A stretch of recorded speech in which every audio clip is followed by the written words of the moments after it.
What it do, what it do, what it do, what it do, what it do. Back at you with another one. So today I got an interesting video for y'all today. So I was, on the internet or whatever. So I came across a little clip, what I'm saying, Jeff Teague on Jeff Teague podcast or whatever, and he had Haslam on there, and he had a little something to say about the whole Miami teaming up thing, right? Now, I've always had this theory, right, that like as players remove themselves from the NBA and what they think can't affect their careers no more, you're gonna start hearing more real opinions of situations, right? Like the whole going to Miami thing, right? Like active players that was in that time, they ain't gonna say nothing for real, cause you know what I'm saying, they ain't want, they ain't want them careers to get shortened, right? Or it's just not acceptable to say it as a player or whatever it is. But as more and more players start retiring, and you know what I'm saying, they not being paid by the media for their opinion, they can speak freely, you gonna start hearing more real opinions. You know what I'm saying? So I'm gonna let y'all hear what Jeff Teague had to say, and I'm gonna be right back. Y'all team was cheating though. Let's keep it real. No, I remember when Bron came to Miami. Everybody was like, "Nah, this is weak." I ain't gonna lie, this is weak. I ain't give a fuck. I was in my third year. I was like, I don't care. I just want to hoop. I'm trying to get paid. But I remember Joe. I was at Joe Johnson's house, and he was just like, "Why would they do this?" He's like, "This weak, man. Bron, he weak for that." Then when I got older and I seen KD do it, and I was like, "Why would he do this?" Like, that's weak. But when y'all came together, that shit was crazy. And I thought you was leaving. I was hype as hell. I was gonna leave. I was hype. I'm like, they ain't got the glue. I was. Yeah, they ain't got nobody. They ain't had no money I know. because of him. But you got it back. See how I get blamed for Because of everything? him. But you always get blamed for getting that money, and I rock with that. Yeah, you know what I'm They saying? gave He all still the get the to him. money, man. Oh, yeah. He got the money, man. What I would say about that team is we all had to go through a process of nobody wanted to step on each other's toes. Yeah. Everybody wanted to make everybody feel comfortable. We had that training camp on the Army base. I think that's when that Bron went at D-Wade, D-Wade went at Bron, I went at CB. Everybody went at each other, and I think that kind of helped smooth it out. Because I really hated y'all then. Now y'all heard what Jeff Teague said, right, about the move. It was weak, right?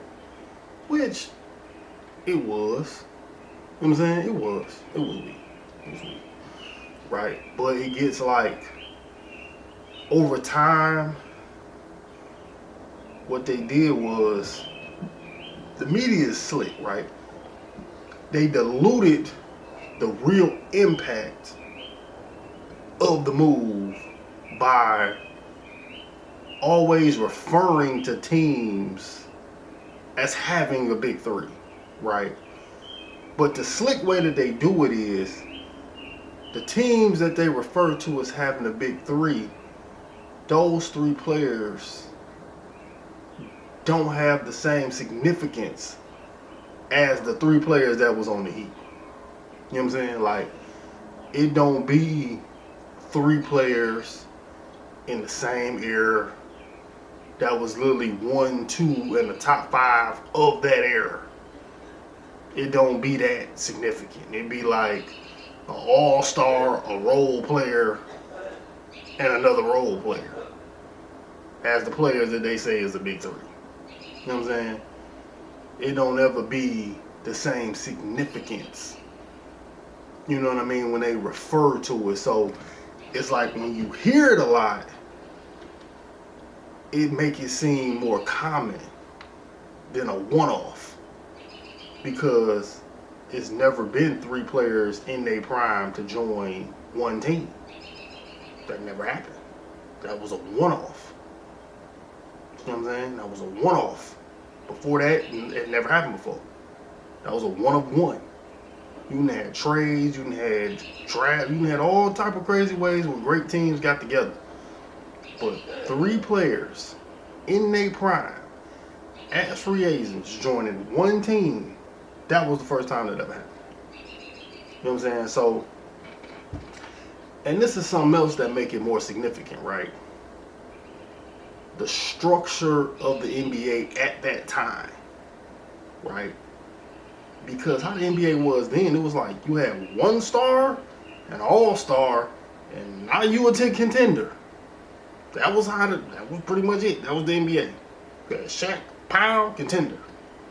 You know what I'm saying? Duncan, Tony Parker, contender. Like it wasn't, the makeup of teams wasn't as deep as they became after the big three. You know what I'm saying? After Miami. You know what I'm saying? So it's like you gotta compare it to the past.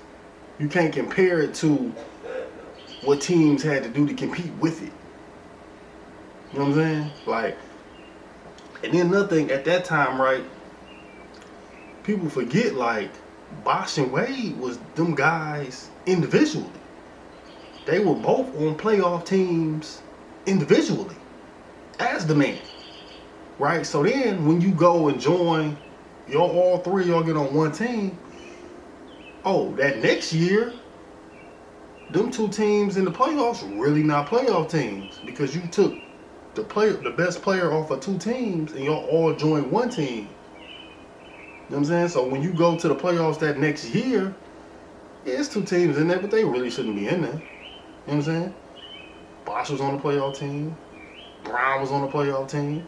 Y'all all joined Wade's playoff team. Now it's like, oh, that following year, can't no team recover from that. Now teams like, oh, we in here. We shouldn't be. So that was another, that diluted the conference way more than KD going to Golden State. Like that diluted the conference because you diluted two teams and left them with nobody. But by the time when Durant went to Golden State, the structure of teams was different. You had two guys, three guys by that time. You know what I'm saying? You had more duo styles. Like him and Westbrook was more duo-ish than like sidekick. Like they had a power struggle for one. It wasn't like a one and then it was like the help. It was like we both are that. You know what I'm saying? So it wasn't as far of a drop.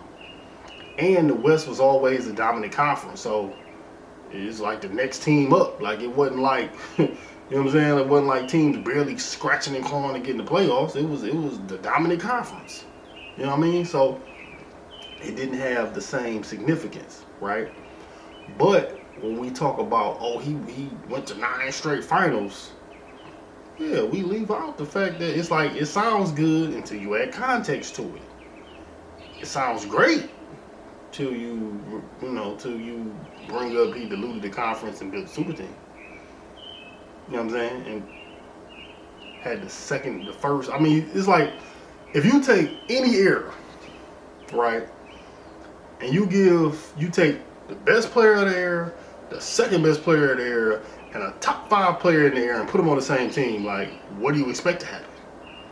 That's really was like that was really underachieving, to be honest.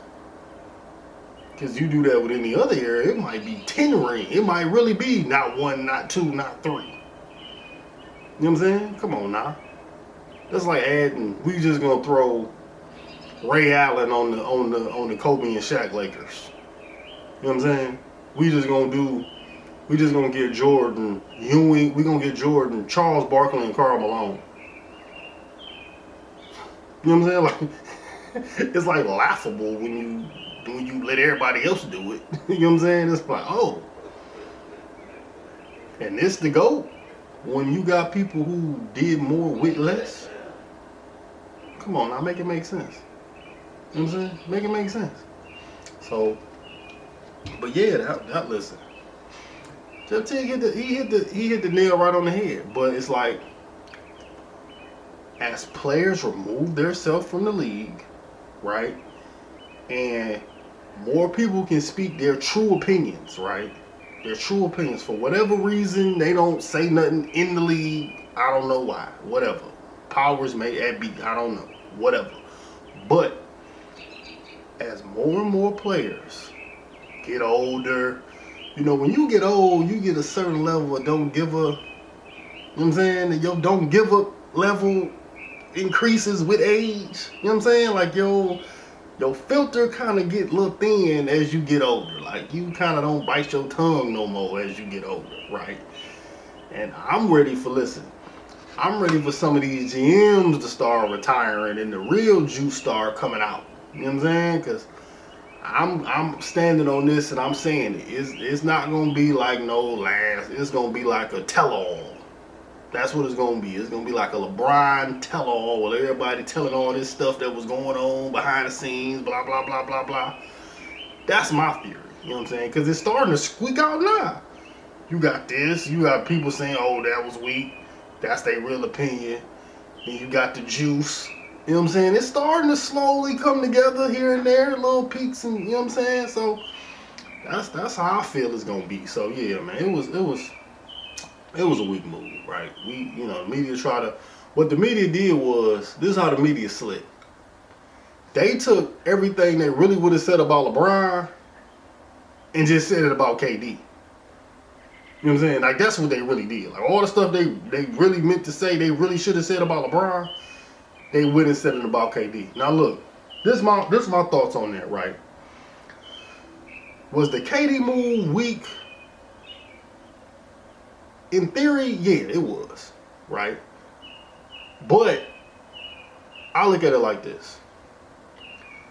If you get into a fight and a dude bring a bat, are you weak for bringing a pole the next time? You know what I'm saying? Because, like, the reason why I give Durant a pass is because this, right? Who did he lose to? Oh, we like to use history when we want to. Who did he lose to? Oh, he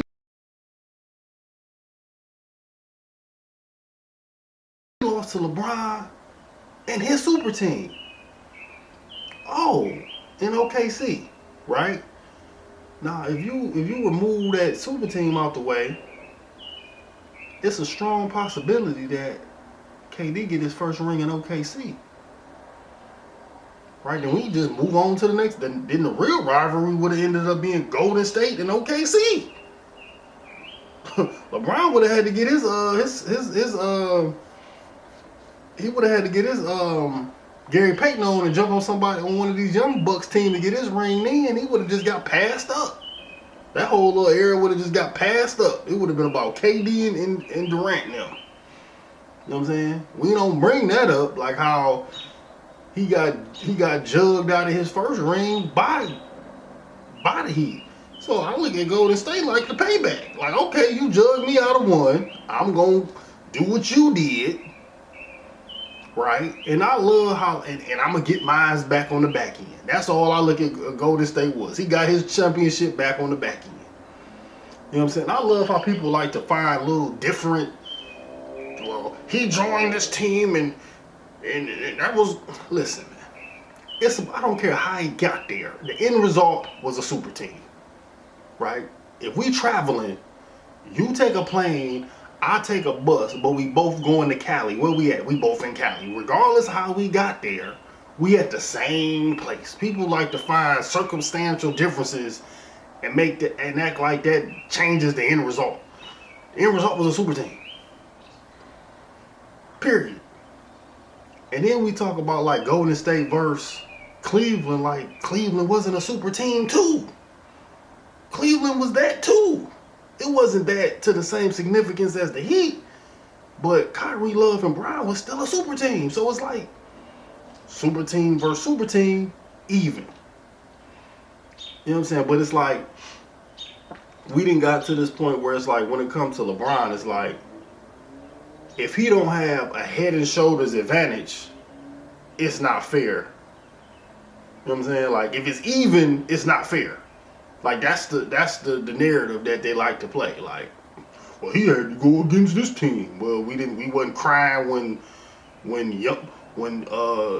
when freshly discovered Paul George had to go up against a big three, we wasn't crying for Paul George.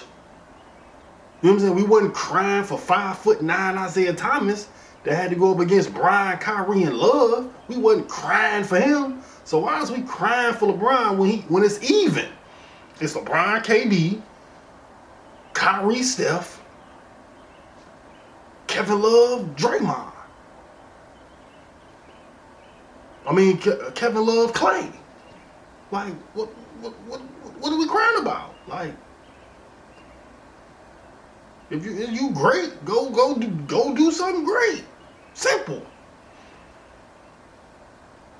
You know what I'm saying? So, you know, that's how I feel about that one, man. I'm gonna leave it at that. But, you know, like, comment, subscribe. See y'all on the next one. Peace.